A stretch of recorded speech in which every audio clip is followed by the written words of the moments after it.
கன்னியாகுமரி மாவட்டம் மூலச்சல், செம்பொன்விளை, சேரமங்கலம், முட்டம் துணை மின் நிலையங்களுக்குட்பட்ட பகுதிகளாகிய செம்பொன்விளை, திக்கணங்கோடு,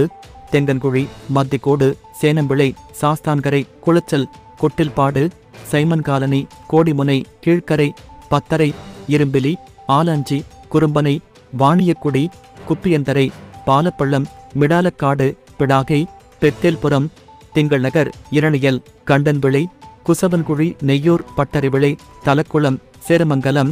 அடிகன்பாறை, கருமன்கூடல், மண்டைக்காடு, லட்சுமிபுரம், நடுவூர்கரை,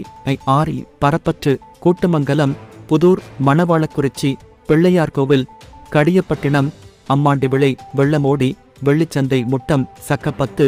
ஆற்றின்கரை, சாத்தன்விளை, ஆலன்விளை, திருநைனார்குறிச்சி, குருந்தன்கோடு, கட்டிமாங்கோடு சாண்டம், காயல்கரை, சித்திரங்கோடு, மணக்காவளை ஆகிய இடங்களுக்கு நாளை மறுநாள் 12ஆம் தேதி காலை 8 மணி முதல் மாலை 3 மணி வரை மின் விநியோகம் இருக்காது.